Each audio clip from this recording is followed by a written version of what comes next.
Hi, and we are back at Black Fashion Career Day on this Fashion Forward Friday.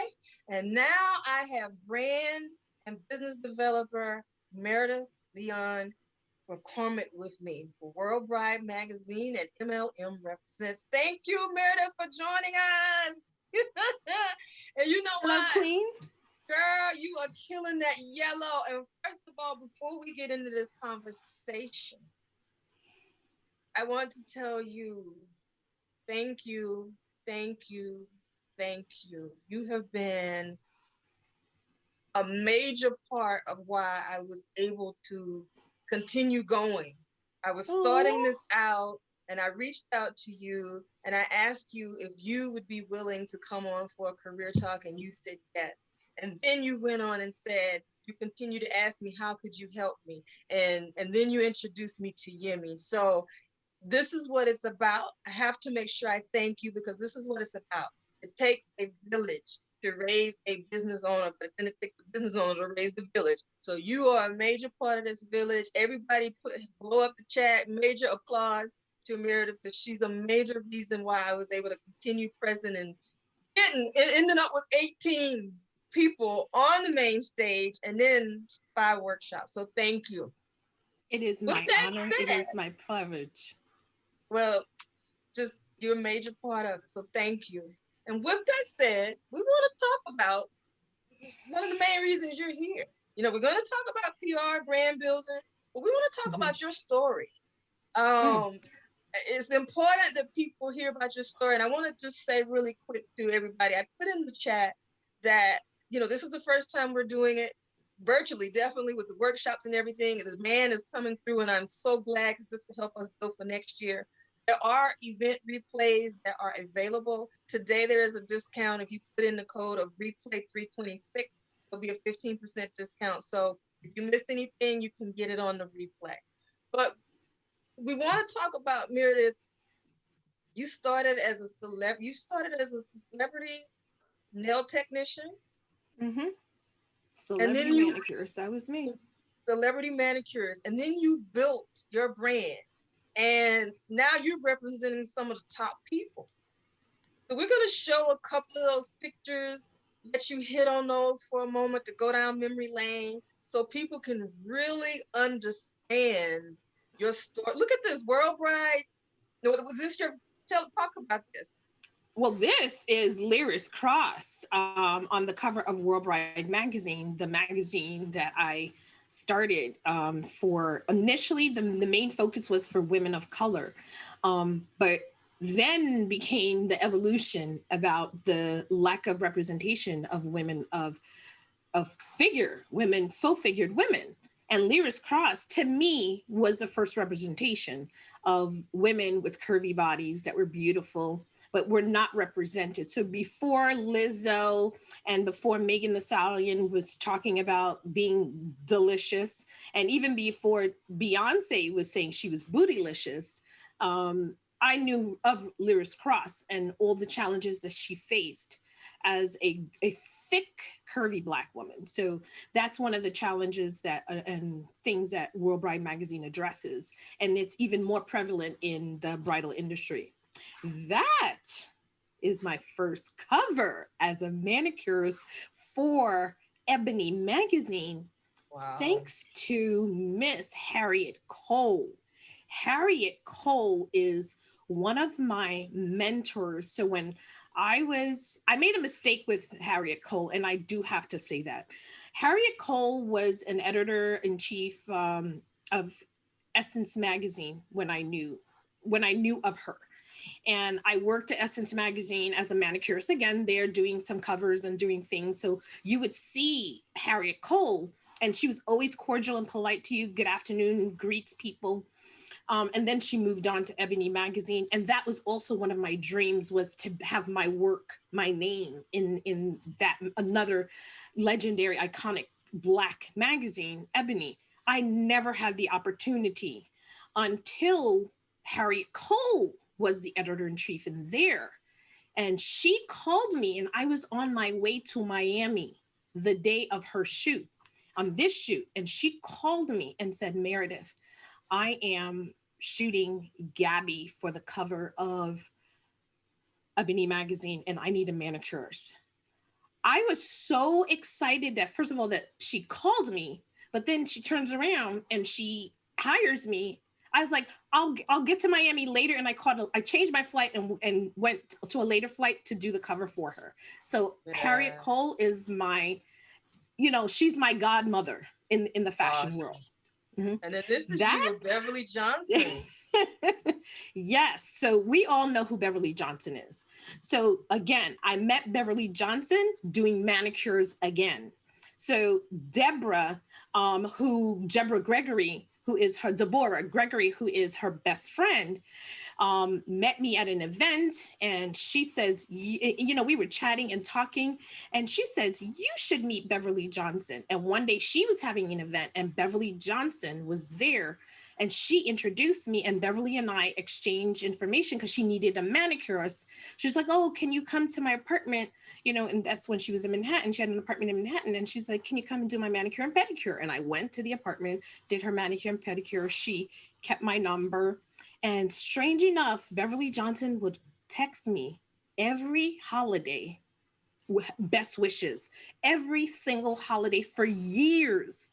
So finally, she got to know my story, what I was doing, and I was evolving and changing and marketing and doing more marketing and PR stuff. And then she said, hey, we should talk. I might have some things. Sure enough, she was on her way to New York to do the Tamron Hall show. And at the same time, Winnie Harlow, they were going to honor her for her legendary work and the impact that Beverly has had on the fashion industry. And she called me, and I just simply asked her, do you have anything to wear? And what are you wearing? And do you have a stylist? She goes, oh, I wasn't even thinking about that. So I made phone calls to some of the brands like Reese of London, what she's wearing. And I'm like, hey, Beverly Johnson's going to be on Tamron Hall show. Do you want her wearing your stuff? And da-da-da-da-da. And boom, that's me and Beverly. Everybody, we know who Beverly Johnson is, but for anybody who doesn't, who is Beverly Johnson? The mother of all models, the original supermodel. So and then Beverly this is you with Estelle.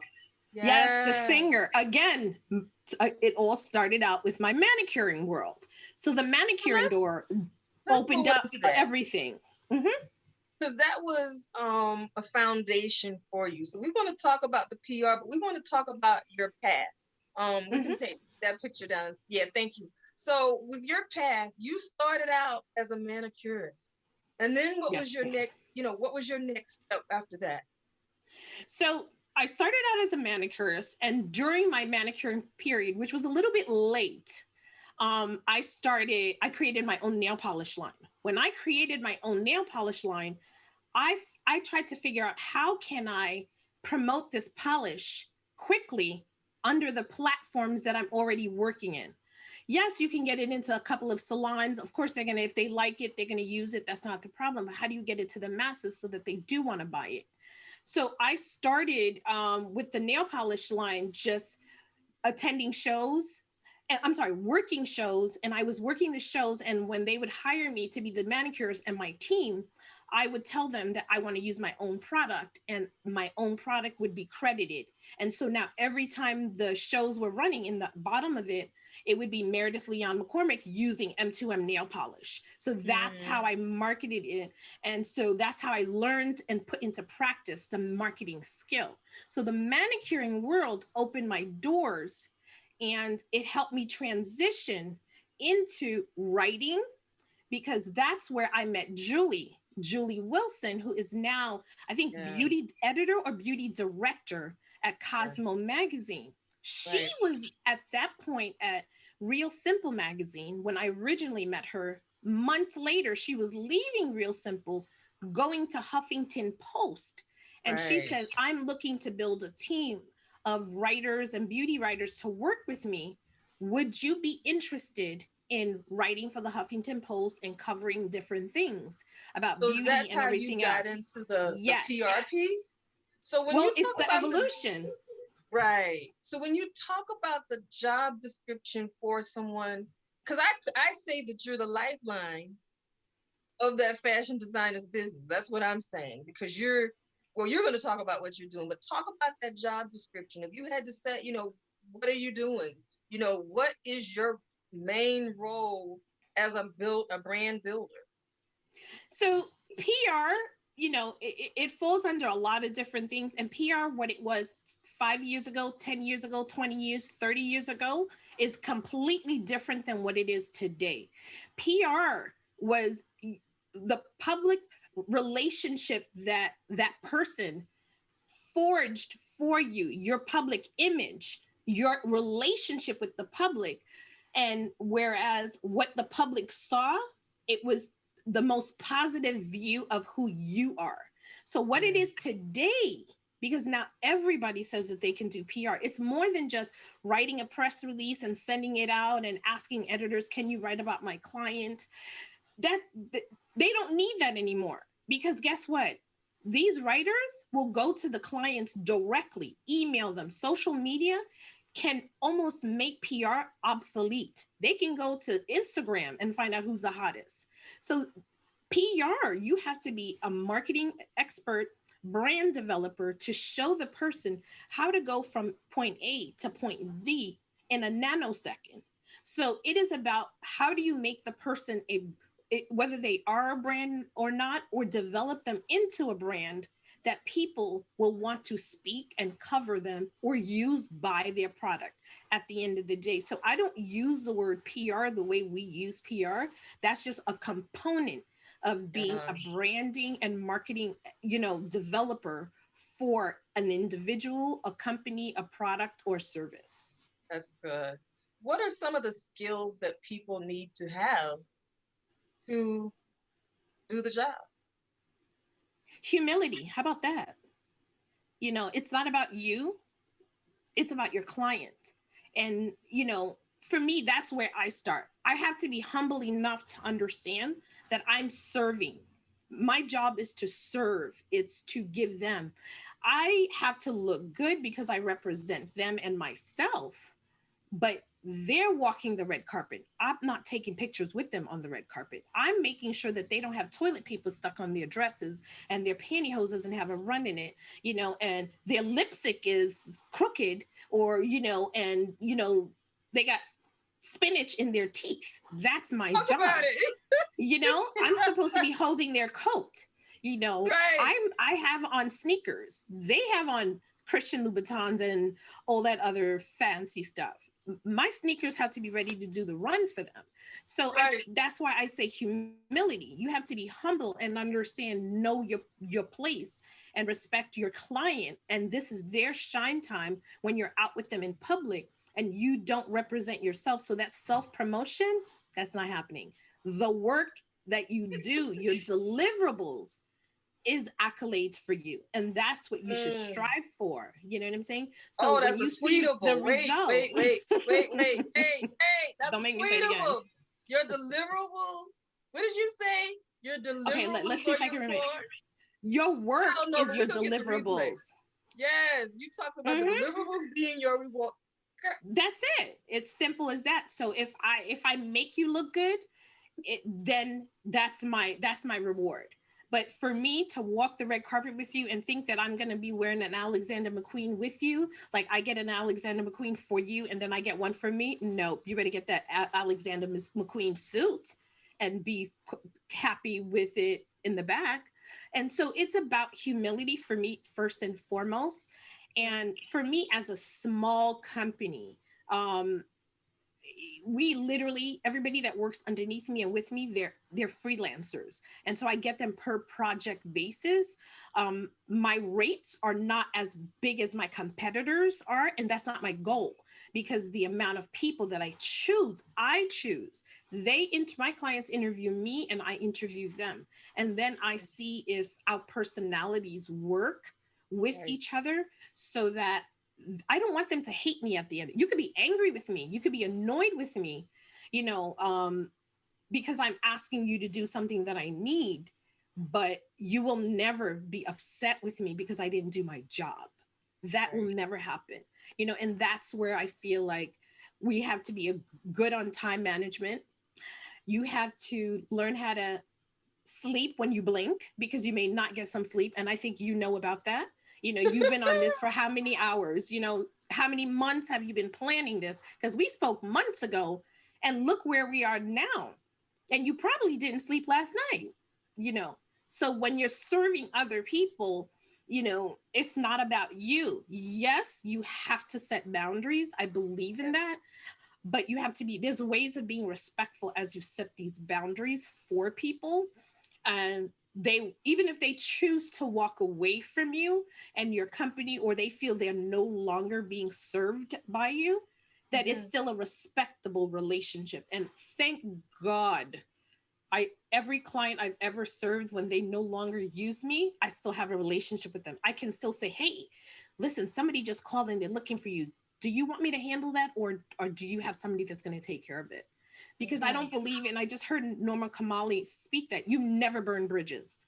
But my mom told me that you don't burn bridges. You just walk away respectfully, but you do not burn a bridge. Right. Because you might need to cross it to save yourself. You mentioned like the size of your company. So disclaimer, I don't ask people what they make. That's nobody's business.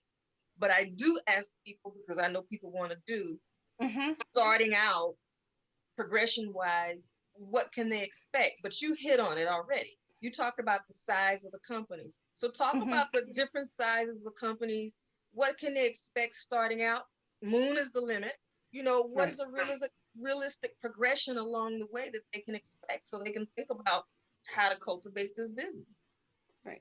I mean, for me, and I can only speak about me as a small company and a small business, on average, I have 3 people that are with me all the time, with or without clients, because we're doing marketing, promoting, we're evaluating our websites.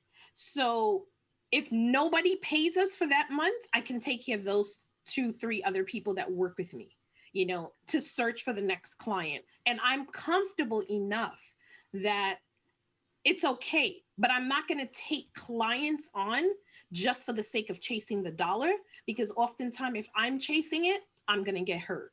So what people do, it varies. Again, I think Yemi said it, from where you are, your region, the kind of service you are, and where you are on the scale of things to do. Because the lowest I've ever charged anybody ever is $1,500. You know, and they're usually startups. They just want the service and they need it, and they just want some help. Is that a package, or is that per hour? Yeah, per month. That's $1,500 per month. Now that might just be, hey, I can advise you, consult you, tell you what to do, but there's a minimum. You have to stay with me at least 3 months, because it takes 3 months. By the time I review, assess your situation, and know what you are, and be able to give you a proper diagnose of what I think and where you should go. Because this is the other thing that clients tend to do. Once they pick your brain for free, they think they can go out there and do it themselves. You could go try it, you know, yourself if you want. I don't mind that at all. But what you will not do is pick my brain for free, use my intellectual property, and then pretend like we didn't exist, because you couldn't go to your doctor's office, because you won't even get past the receptionist until you show your insurance card. So why do we think that we can do that with the PR, the marketing, or the branding person consulting? We have to be respectful of each other. And so I try to do sliding scales for people based on their needs, but I've charged as much as $10,000 a month because of the extent of the project and the team that I have working with me. So I have a graphic designer, I have a web developer, I have a photographer, video writer, editors, and, you know, social media experts. All of those people, I can't pay them with my smile. Right. It doesn't work. The bank doesn't take it. The internet doesn't take it. And so talk about that, because that's what you have today. And how many years are we talking? 30 years? 20 years? So I've been in the fashion industry, started out as a manicurist for 30 years. And literally, when I say I started as a celebrity manicurist, from the moment I got into the world of this fashion, I did it with working on a group. It was the For Real group. Years ago, I'm dating myself. It was For Real, a singing group. And Diane Hendy introduced me, brought me in on Oh, set. And then I kept going. And it was for Black Elegance magazine. That was my first intro into the world of fashion and knowing that I can get paid and eat yeah. all day sitting on set, meeting celebrities. Who knew? Right. But Mm-hmm. and when you think about that, think about some of the skills that you learned in that. What were some of the skills and the takeaways that you learned starting out working up? There's nothing wrong with working up. It makes you appreciate it. What For me, was that's the only way to go. so, I so I worked heard my way up. you talked about your team. Was there a point when you didn't have a team that you were doing these things yourself, the writing, the photography, things like that? Or did you have to Um, cultivate yourself to know um, the knowledge that these individuals need to have so you know what top quality to pick out for your clients? so yes and no, because I went to fashion school. So I'm a big believer of education. And there's paid education, there's learning education. And I think Yemi touched on it. He said you can go to school, but schooling might not be for everybody. I chose everything. And again, going back to humility, I chose to get into this industry. So when I was on set as the manicurist, by 12 o'clock, I was finished. The polish was dry. I could leave. I chose to stay because I wanted to watch everybody do their job. So I would help the stylist pack, write up, do inventory. I would help the makeup artist. Oh, I can clean your brush for you. I can do whatever. The Mm. hairstylist. I can. Do you need me to, do something for you? Do you want me to clean your station?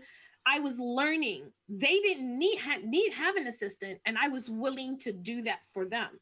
And so I would stay there, and I would do the manicures of the producers, the editors, and ask them questions. So I was in class. Technically, I was in class learning.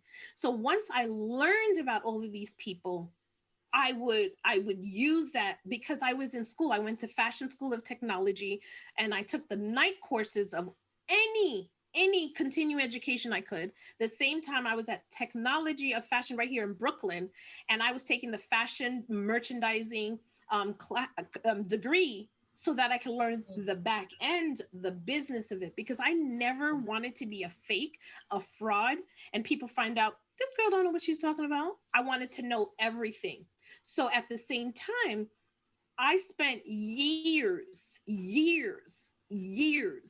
working for free. I'm sorry, it wasn't free. I worked for no dollars Right. for That's good. years. But the education that I was getting from the people, the mentorship, the apprenticeship that I was doing was priceless because I could never afford to pay these people for the wisdom that they shared with me. So I was honored to carry somebody's bag and learn the ins and outs of the industry. So for me, if you don't have the money to go to school, humble yourself and figure out how you can shadow somebody. But be honest, don't be sneaky, because I've seen people that are sneaky. They go in, to steal clients, to do stuff. Don't do that. I know so many businesses that are happy to bring in junior PR people and interns and then help them grow, because the better you are, for me personally, the more accounts I could catch on and bring on. And then guess what? You're an account executive. I'm not trying to work hard every single day. I'm trying to share the wealth. So Meredith, why? Because I always want to talk about the why. Why was this career important to you? And why should people consider, what should be important to them for them to consider a role in PR, brand building?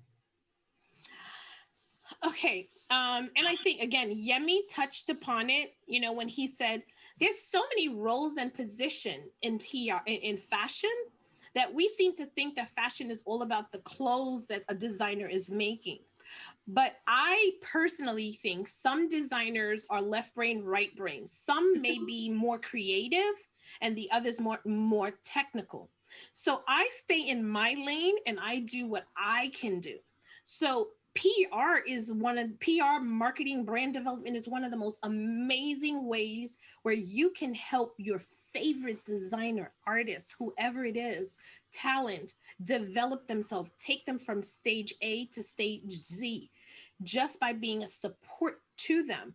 And I think it was Dr. Karen had made the statement in her speech where she said that she wanted help from her family, but she realized that she was more stronger than any of them, that they couldn't help her, but she was still looking for help. So can you imagine if you can come into somebody brilliant like that who knows that she needs the help and would be hiring you for that? But if you're not going in there with your eyes wide open, and if you think that I'm only going to be the greatest designer and you're not, then you just left out a whole industry.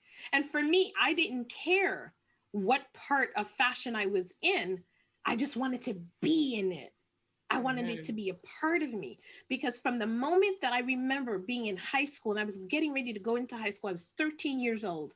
I would buy 17 magazine, all those beautiful glamorous magazine, glamour, all of that.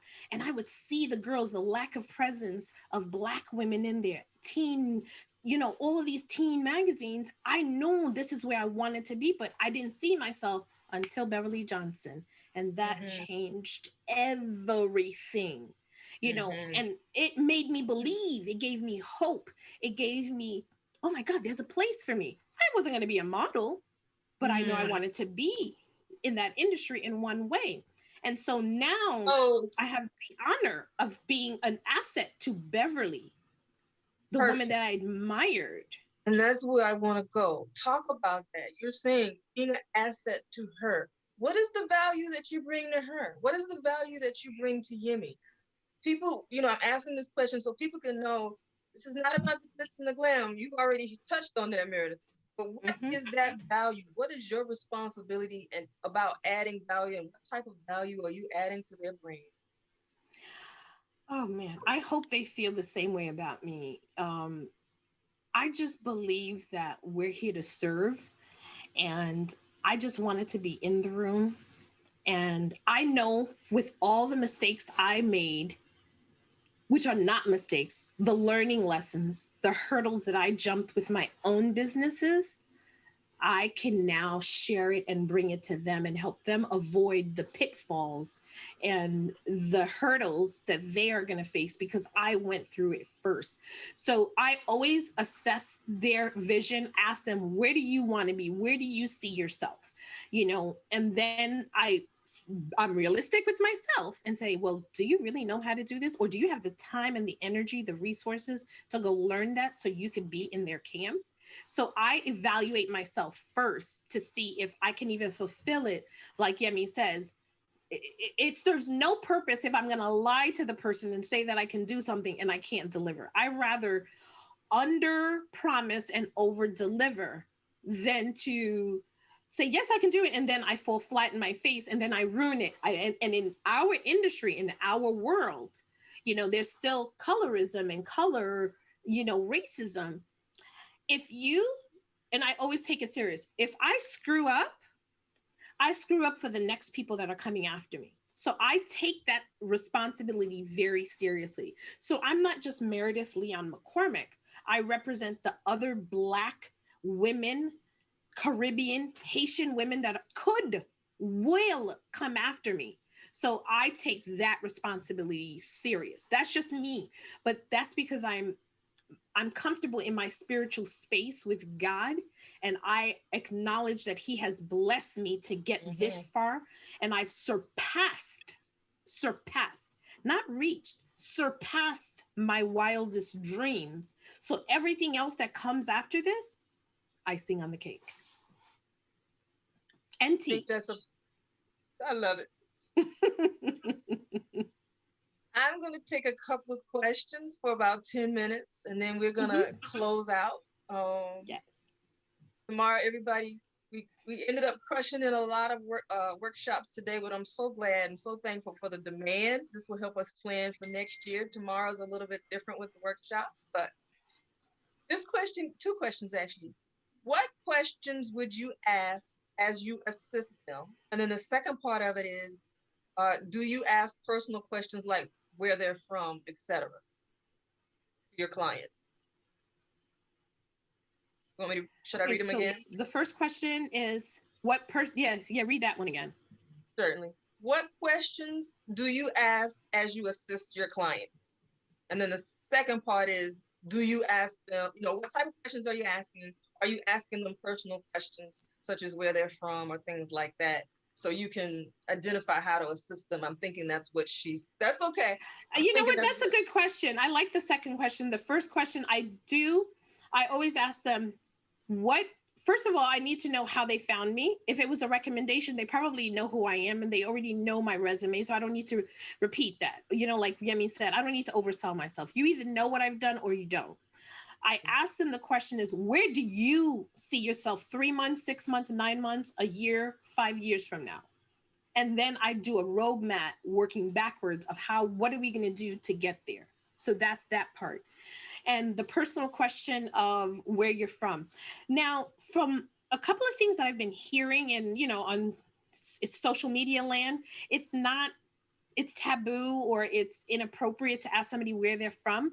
I love asking people where they're from because to me, I love culture. I travel the world. My whole business is about world. My magazine is Worldwide Magazine. So when I ask that question, I'm not asking it because I'm trying to identify you as a race and put you in a box. I'm just so fascinated by culture. And I ask those questions because how how I perceive something is completely different how somebody else perceives it. So the world sees Black people as all Black, but I'm not African.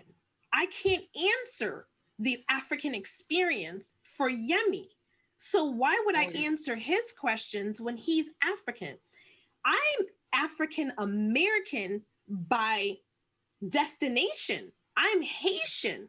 So my cultural experience, my cultural upbringing is completely different than my other client, Kelly Hall Tomlin, the classical violinist, that owns Music Kitchen, who Yemi created the mask for. She's African American. Her American experience is completely different than mine because I came here as an immigrant. So things were different.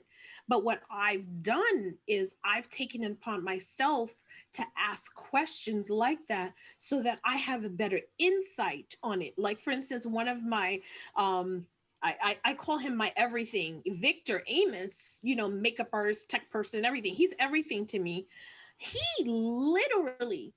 is from New Orleans. His experience as a gen, as a millennial is completely different. So I shut up and listen because I used to say some dumb things like, well, you African Americans and he's like, are you crazy? And I had to shut up and listen because I'm like, oh, you're right. I didn't know that. But I assumed things because my experience was that of XYZ until he broke it down to me and said, you can't say these things because you as a foreigner were made available, given access to certain things we couldn't have because we were not given. There was laws to prevent us from doing that. They gave you privileges that they wouldn't give us.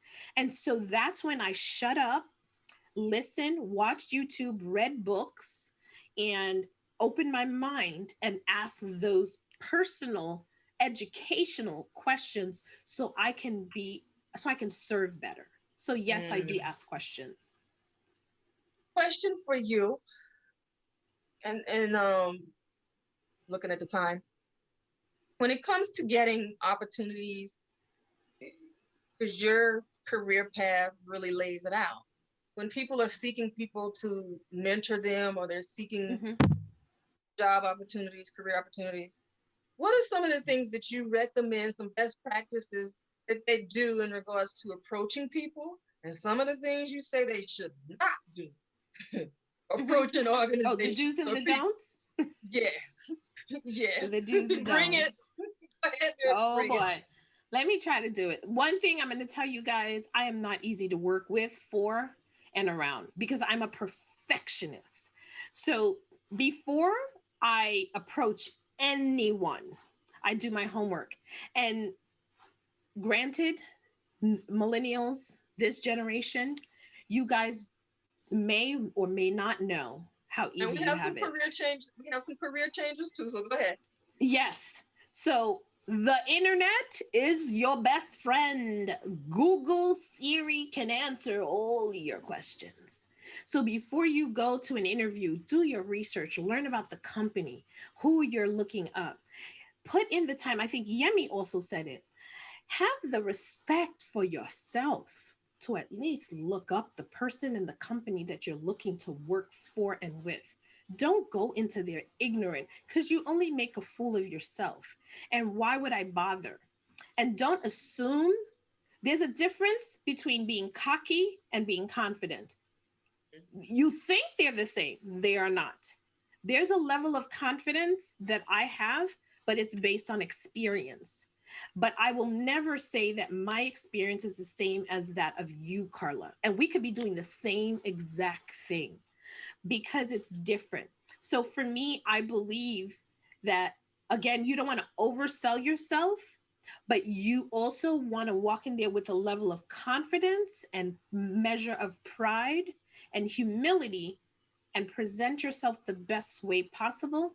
And don't be afraid to follow up. And one of the things that I love the most, and my mom and Tom Ford taught me this lesson, is send thank you notes, handwritten thank you notes.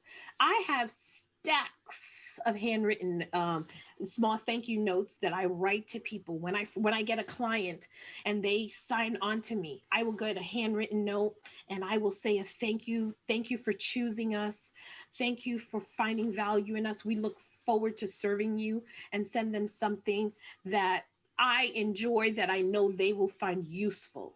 I treat people the way I want to be treated. So I don't bring And, nothing down and here. and it's I don't do interesting. that. You're saying something that you know they'll. Oops, I lost No, I'm here. you. Something that they'll find value in. Is that because you researched them and you found out what they like? Oh yeah. But you know who they are. You can tell, you study people. When you stop talking and you study, oh, you learn a whole lot. You watch the way they move, what they're wearing, where they eat, if they like theater, what kind of music they listen to, and there's ambiguous things that you can get people that they can always enjoy. And so, little things, but for me, it's not about quantity, it's about the quality of a gift that you give somebody, and it has to be meaningful. If you wouldn't use it yourself, don't give it.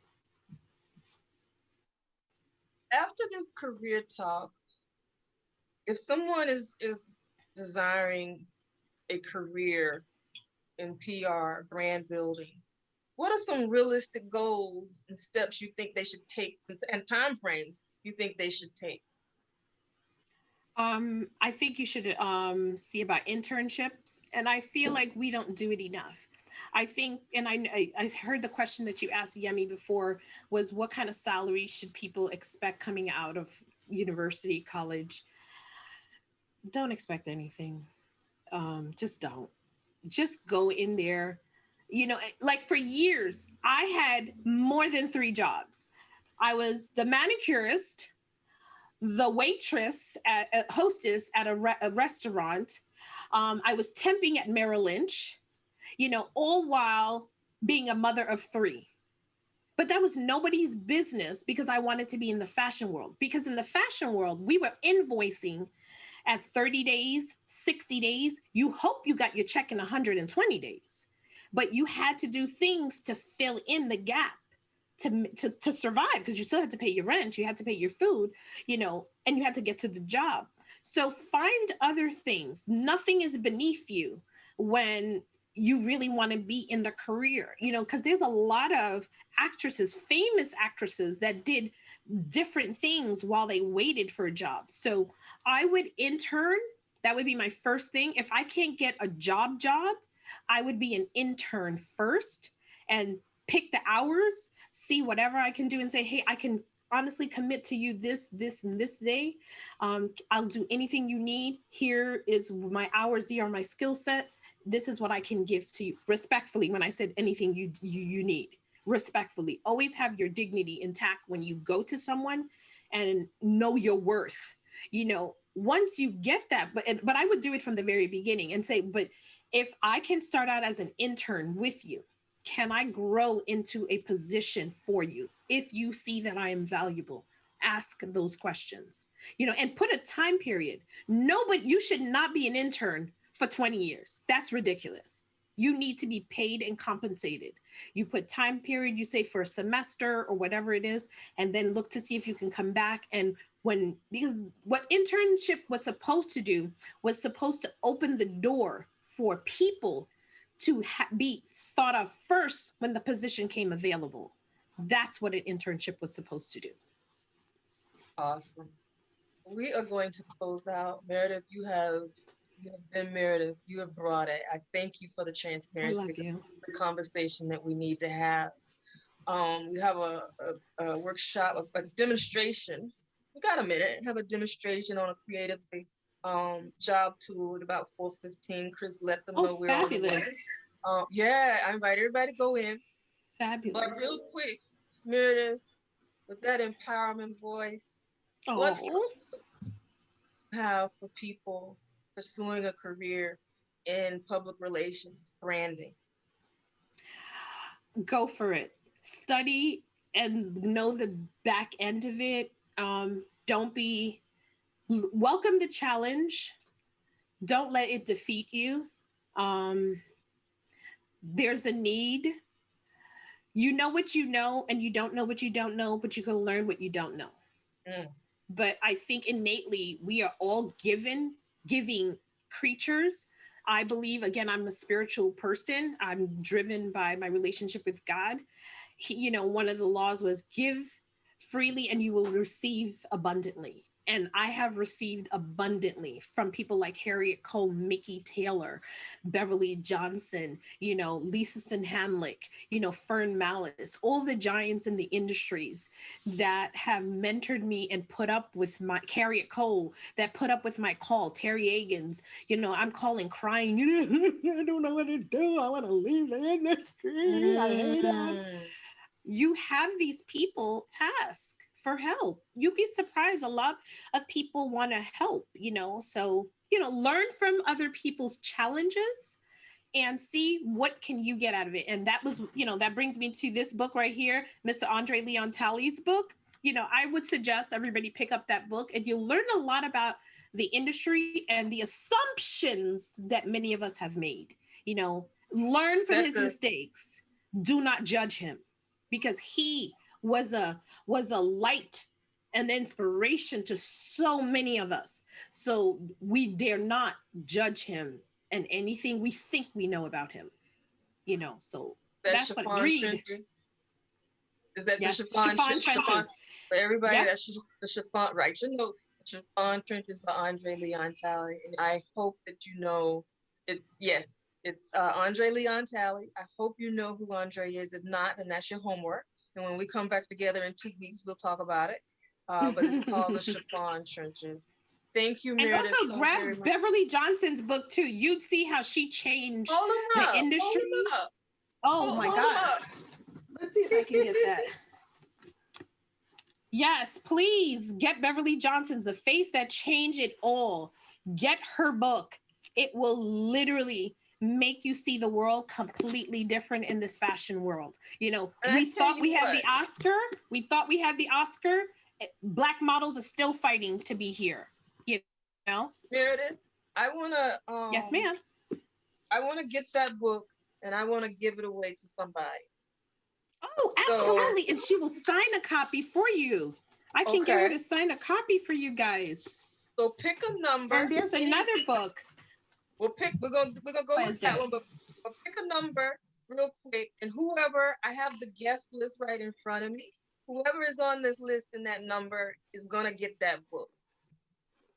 Yes. So and one more book that I'd love to recommend, and I feel like she can also sign a copy. So if you want to do another giveaway, Make the World Your Runway by Lyris Cross. Please. She again Okay. teaches you through modeling and life how you can do all of those great things. So, All right. So pick a anything you number. guys need, Carla, I got you. See, this is why I started the way I did. See what I mean? So pick a number, Meredith. Me? Yes. 7. So 7 is Michelle Anderson Metcalf. And I will be in contact with her and you in regards to the book. All right, we're going to sign off so everyone can go to the Creatively demonstration. We'll be back at 4:45 with The Art of Styling from Melissa Chattain. Thank you, Meredith. We'll see everybody. My pleasure and my honor. Love you.